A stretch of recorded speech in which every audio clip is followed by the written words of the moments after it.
battery runs out in this thing, then I just switch to the microphone inside the monitor. But it's better to have this because I can walk around and the audio stays good. So we saw that Locke has a view that's called indirect realism. He believes there's a real external world, that these desks and chairs are real in a real world, and they continue to exist when you and I or no other person is around to experience or perceive them. But we saw that this type of indirect realism, and this is what we'll see Hume demonstrated, leads to Berkeley's immaterialism and ultimately leads to skepticism. Because if the mind is only acquainted with its own inner mental experiences, what Locke labels ideas, this is sometimes called the theory of ideas. That is, ideas are a theoretical entity between us and the world. Sometimes the skepticism David Hume has is called veil of ideas skepticism. The idea is that there's a veil of ideas separating us from the real world. You know, we saw it's very hard to defend the accuracy of the knowledge we have by our senses if we know only our own inner experiences and can never compare them with the way things really are in the world. But it's also hard to defend the claim that there are external material objects, like an external briefcase in a real world, that are the cause of the internal experiences we have. In other words, it's hard to go from I am perceiving, that is, my mind is acquainted with ideas that seem to relate to a real material object, a book bag. It's hard to go from what my mind immediately experiences on a view like Locke's to the claim that there's a real book bag in the real world that exists independent of my perceiving it. And Berkeley takes this idea and absolutely runs with it.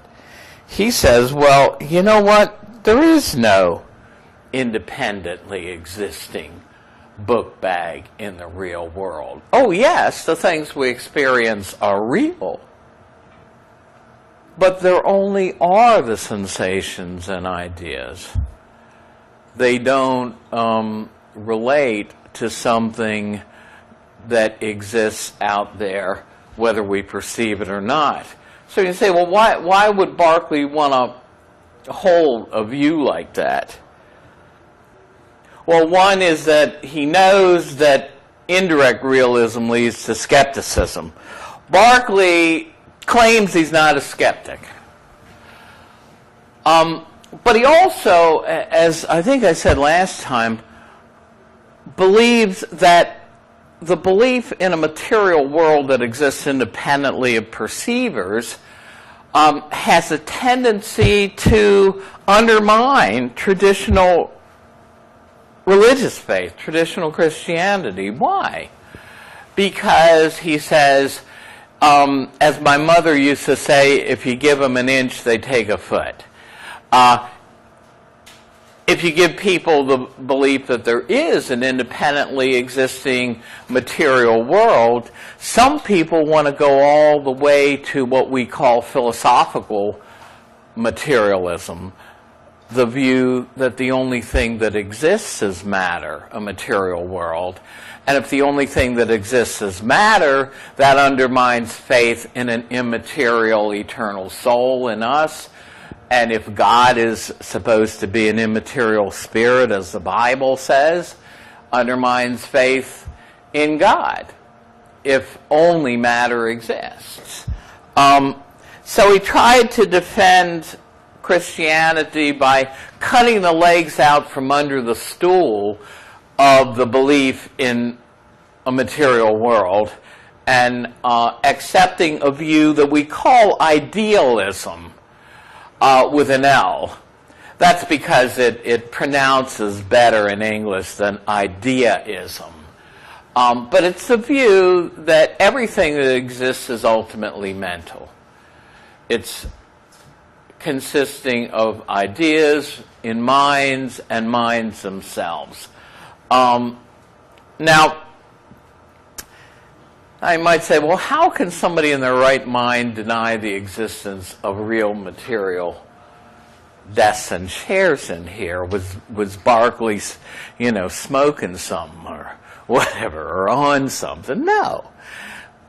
The point is, if you understand the view that Locke gives us, that he inherits from Descartes, of what a material object is, that it's just, to us, a combination of its primary and secondary qualities, you can see how Berkeley would come up with the view that he does, because I already gave you one argument Berkeley gives to show that something like feelings of heat and cold are subjective and in us.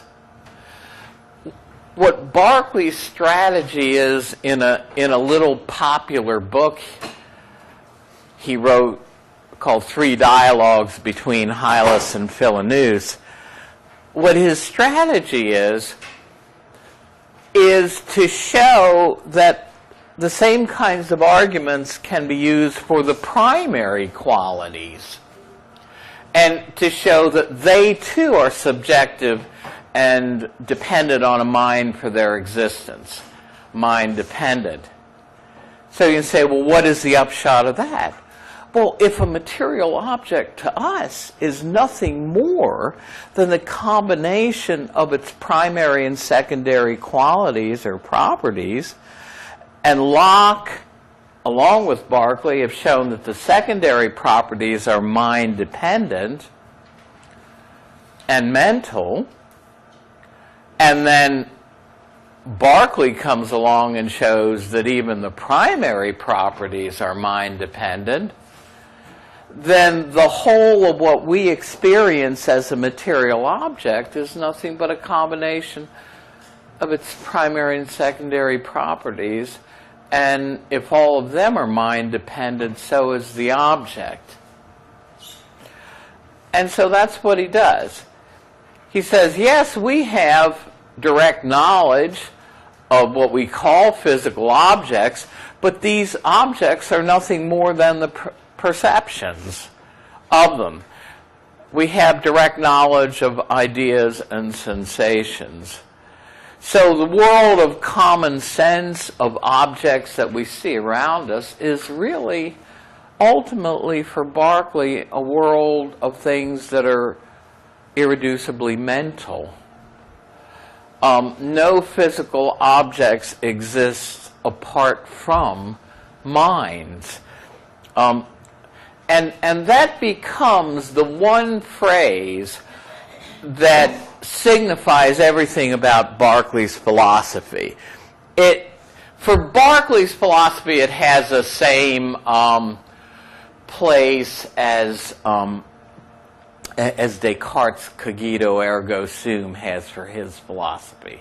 It's like the one phrase that sums it all up. The Latin phrase esse est percipi. To be is to be perceived. And we might add, by some mind or other.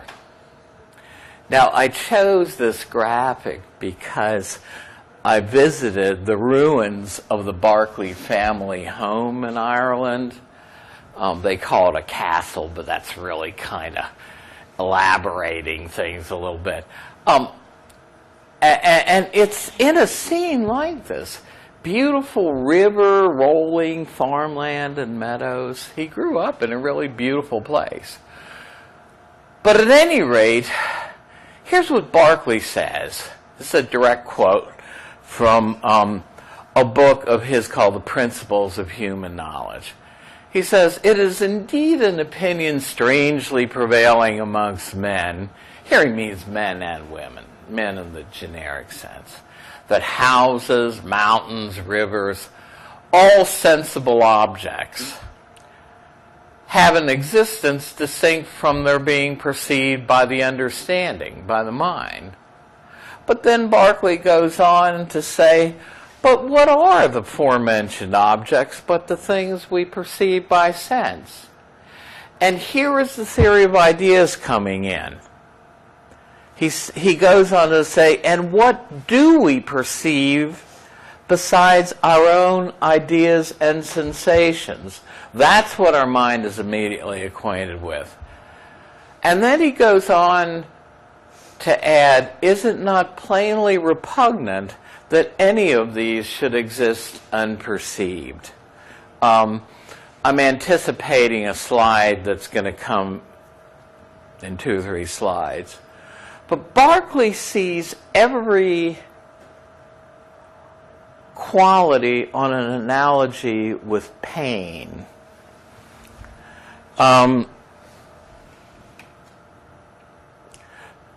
So Berkeley agreed with Locke on the secondary properties that they're mind-dependent, and he tried to show that so are the primary properties. So all of these properties of the things we see around us in a picture like that of houses, mountains, rivers, they're all, for Berkeley, dependent on a mind for their existence.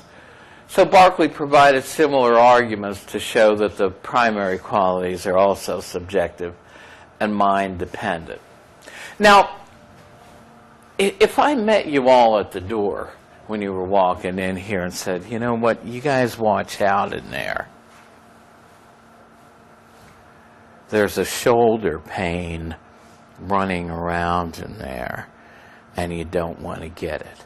I have a pain in my shoulder. You don't want to get a shoulder pain.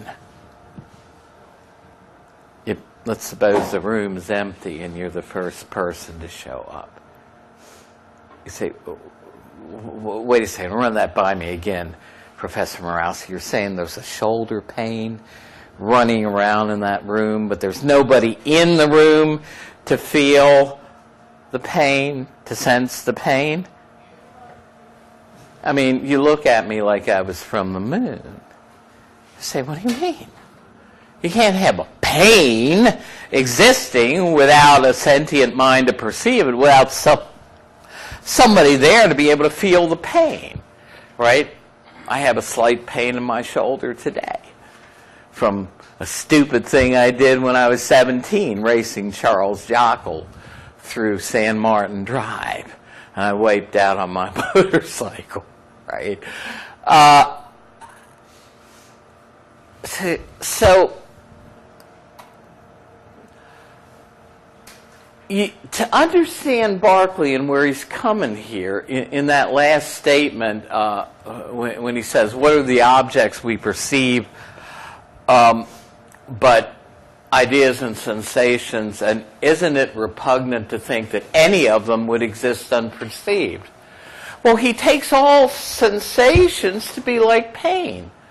Makes no sense to say a pain exists unperceived or unfelt by a sentient being, by a person who has a mind.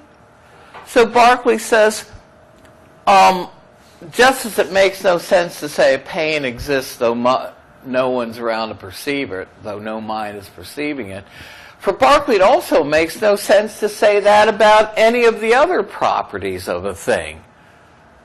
That colors, sounds, tastes, feelings of warmth or cold or hardness, perceptions of shape, none of these, he says, what are these but sensations in the mind? And isn't it repugnant to think that a sensation would exist unsensed or unperceived? Now, there's a man named John Stone, I'm not going to ask you his name, who was debating Berkeley once, and during the course of the debate, I guess they were doing this outside, John Stone goes up and he goes, boom, he kicks a stone and he says, Berkeley, I refute thee thus. In other words, I'm kicking a stone, and that's real and that's hard.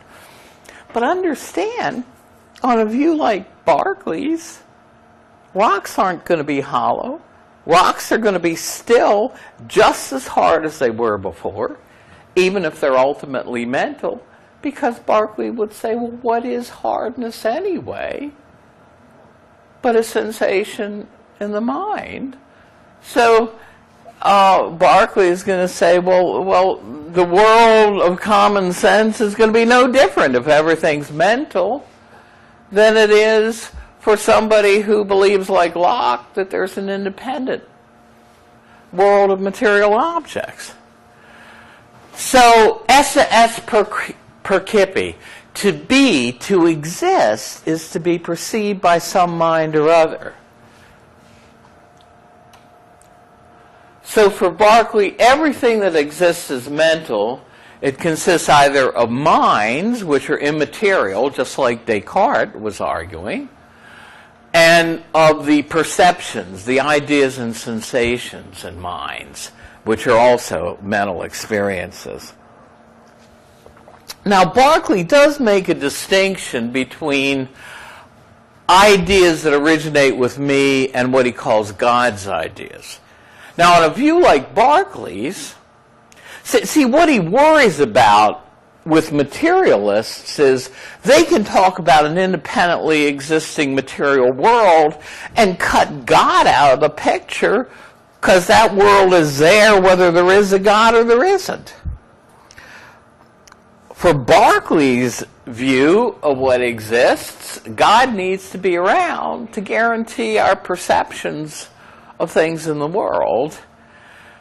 And you know, without going too far astray, the way Berkeley draws a line between my ideas and God's ideas is not all my ideas are subject to my will, to my decisions.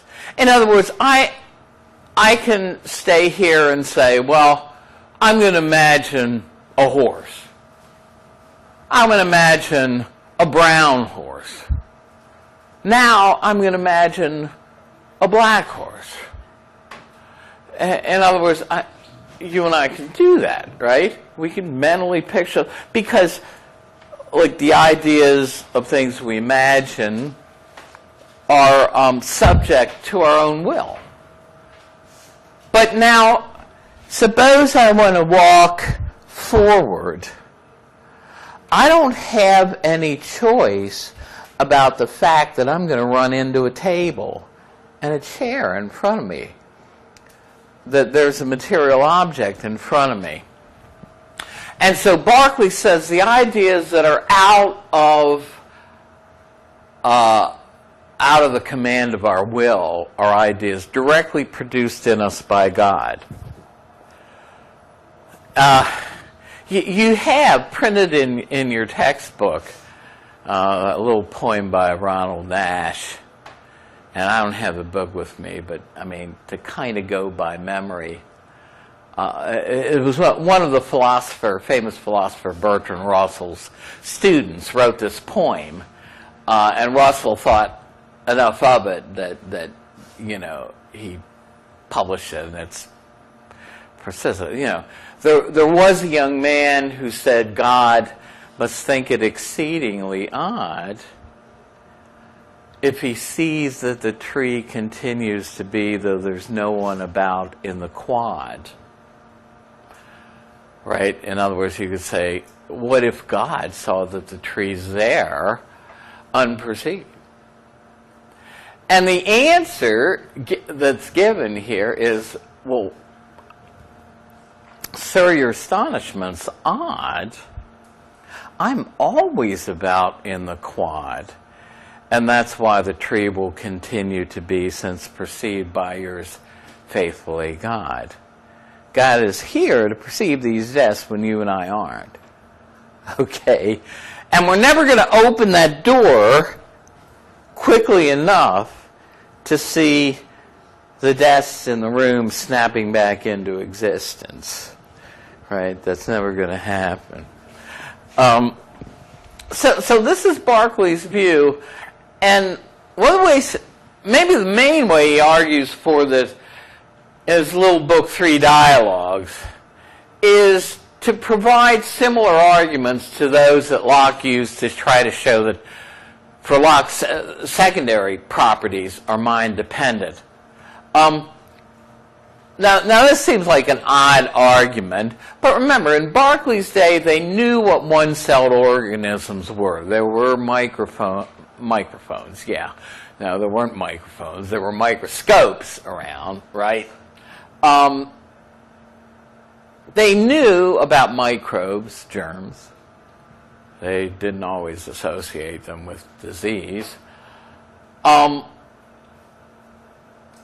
But Berkeley says, well, here's a property that Locke considers to be an independent property of things out there existing unperceived in the real world, namely their size. In other words, Locke would say, well, the color of that whiteboard is subjective and in me. That's a secondary property, but the size of that whiteboard that my senses tell me is what my senses tell me it is, and it exists with that size. And Berkeley says, well, wait a second. Size may be as relative as feelings of heat and cold, as secondary properties. He says, suppose you have three different perceivers. To us, the size of a dust mite, you know, those little red things. Consider the dust mite's foot. Very, very small to us. You can barely see the dust mite. It's about the size of a period on a paper, right? Extremely small to us, the mite's foot. But to the mite, it's an ordinary sized foot. And if this seems like a weird illustration, now when I fly, I always try to finagle a window seat because I love to look out the window when I fly. Some people don't like that. Well, you know, start climbing and people get smaller and smaller and smaller, right? To their feet looks about the size of a dust mite's foot once you get a couple of miles in the air. But to them, to the person walking on the ground, it's the same as you and me. They got a normal sized foot, right? So, but he says that if you had a germ on the dust mite's foot, the foot would seem huge to the germ. Hume makes the same point by saying that the size of a table would be different. I used to, when we had an NBA team, I'd go watch the Baltimore Bullets down in the Civic Center, right? So you got these tables that people are sitting at with their, you know, the officials keeping the game statistics and all. And to them, it's an ordinary sized table. But to me, up in the cheapy nosebleed seats, it's really small. Hume says, you know, the size of a table is relative to the perceiver. So we must not be perceiving the table directly because we think the table doesn't change size. It's just our perception. Well, this is what Berkeley says, that Locke's primary properties can be shown to be as relative to a perceiver as his secondary properties. And the upshot of this, then, you say, well, look, the mite's foot can't both be small and large at the same time. So size, instead of being an objective property of the mite's foot, must be subjective and mind-dependent. And note how this parallels that water argument with the 3 buckets of water, where we say the same water can't be both hot and cold. So heat and cold must not be properties of the water. They must be properties that are subjective and in us. You know. So he provides similar arguments for all of Locke's primary qualities. So here's the bottom line. if what seems to be a material object to us, like this telephone, if a physical object for us is nothing more than a combination of its primary and secondary qualities, and the secondary qualities are shown to be mind-dependent by both Locke and Berkeley, but now Berkeley has shown us that the primary qualities are also subjective and mind-dependent, then it means the entire object is subjective and dependent on a mind for its existence. Esse est percipi. To be is to be perceived by some mind or other. To exist means to exist in some mind or other. That's Berkeley's view, you know. Now, just make this point quickly. If something is extended, it has any color at all, right, like the whiteboard, it also has to be extended in space, right? Something has to be extended in space for it to be colored anything, all right? When I'm doing the website, and or when you're choosing the color of a text, you have all these little squares in Word, or and you know, they have to display the color in something that's extended. Well, Berkeley says, you know what?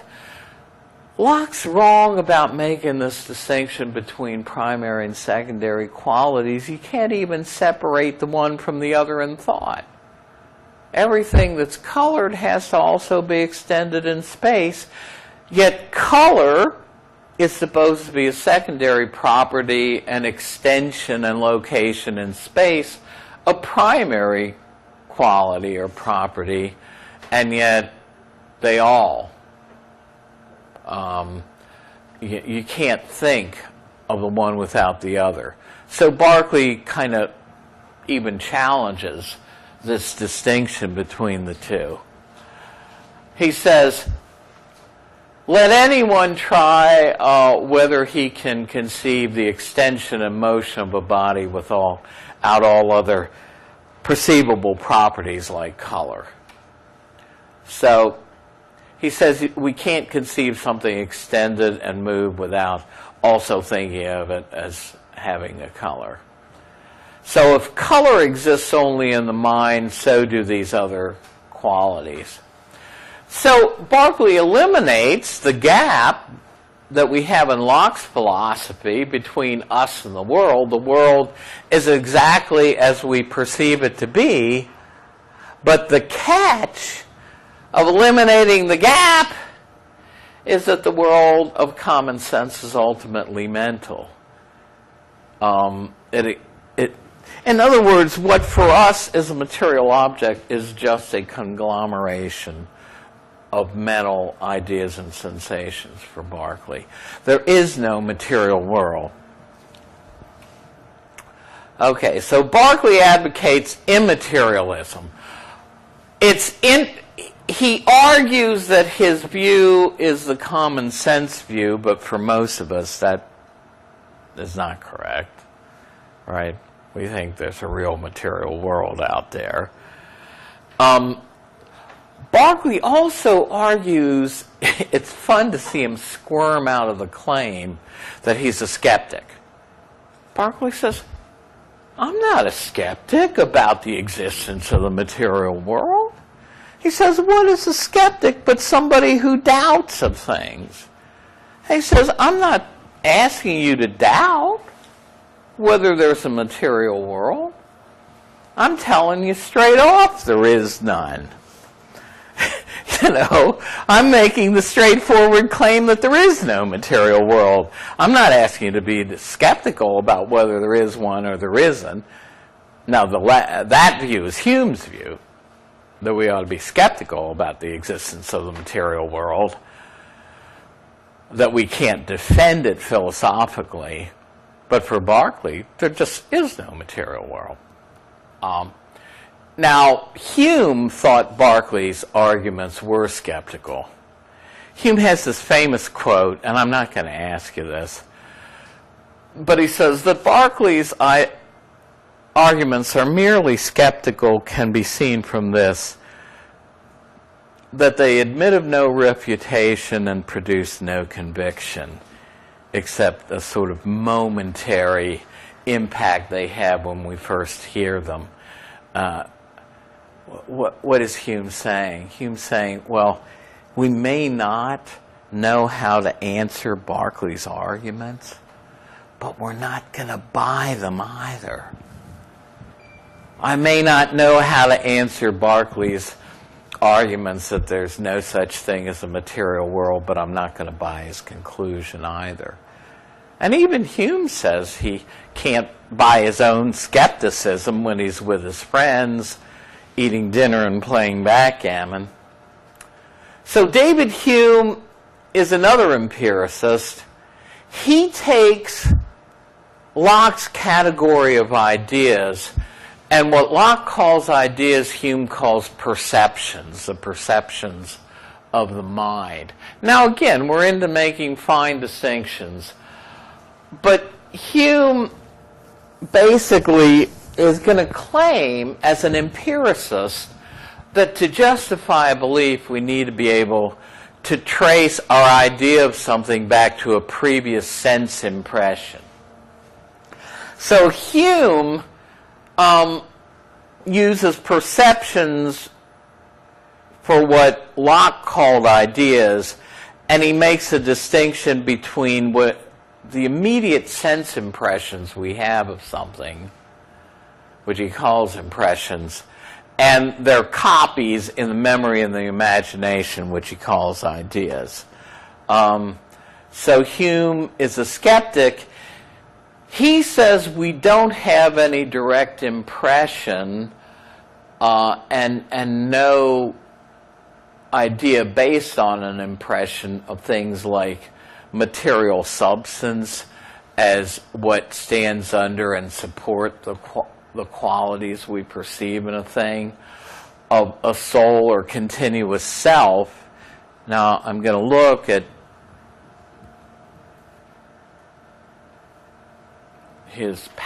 another PowerPoint on Hume on the soul, but I'm going to look at it for Hume's method.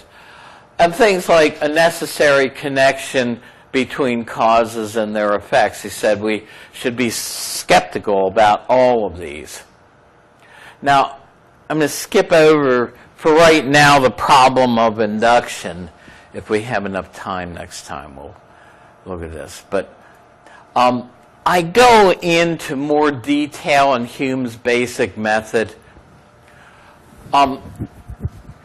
His basic skepticism is going to depend on challenging us as to whether or not we have a direct experience of some of the things that philosophers want to defend, like that we have exceptionalist laws, universal laws in nature. We have an immaterial soul. There is material substance. Locke's going to challenge all of these. And for him, what we can perceive about our own selves is just that we're a bundle of what he calls perceptions, of impressions and ideas. But we never perceive a continuous, uninterrupted self. In other words, Hume not only challenges the claim about whether we have an immaterial soul that will survive the death of the body. What Hume says is we can't even support philosophically the claim that we're the same person today as we were last week or 10 years ago. So that is that we exist as a continuous self, that we exist continuously as the same person throughout our lives. He says, yeah, I, David Hume, believe that about myself. One of his critics said, well, Hume wanted to reap the benefits, the financial benefits of his literary career. he thought he'd be around as the same self to do that. But Hume didn't deny that he has to behave as everybody else, but he says we can't defend the claim that we have a soul or that we even continue as the same self throughout our lives. So here's the basic stuff of Hume's philosophy. He labels perceptions, what Locke labeled ideas, and he says in the class of perceptions there are two kinds. There are the original sensations we get when we experience something directly, when I'm looking at that book bag directly, when I'm looking at the or touching the whiteboard directly, right? And these, he says, come from the senses, and he says they're lively and forceful, right? But then he says we have ideas in our memory and in our imagination. In other words, I have a lively, forceful experience when I feel, I touch, I look at the briefcase, right? But now I can put that out of my mind and I can remember what the briefcase looked like in my memory. I have an image of what it looked like, but note it's much less lively and vivid than the original experience I had in looking at the bookcase. So he says we have ideas that are copies of sensations. In other words, the mental picture I have in my mind of the briefcase resembles or is a copy of the experience I had. So you can say, well, what's the point of going into this? Well, these are less lively. Okay, my memory image is less lively than the original experience and less forceful. And here are some examples. Actually, hearing the sound of a bird or seeing a horse or feeling an internal feeling like love. Those are impressions, but remembering what the bird sounded like, remembering the horse you saw, imagining a different horse, all those are ideas. So here's Hume's empiricism. Hume says, if you want to be able to defend something philosophically, you should be able to trace your impressions back. You should be able to trace the ideas you have of something back to a preceding sense impression. All ideas, he says, are copies of impressions and derive from them. Now, we can form ideas of non-existent objects like a golden mountain, but he says they're still based on actual experiences. I'm not going to dwell on this slide.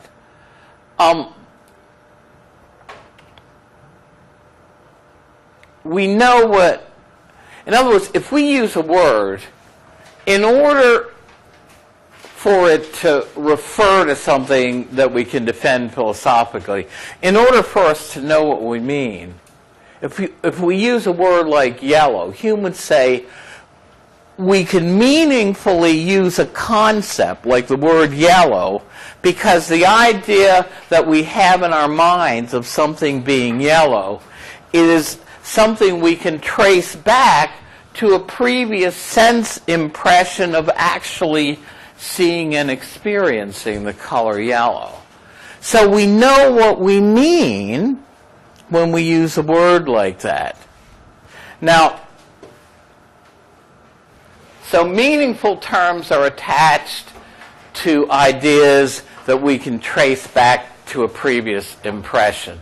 I'm going to show you next time, before we go into review, how this leads to skepticism about the self and other things. And that's all. Okay, so we'll see you next time.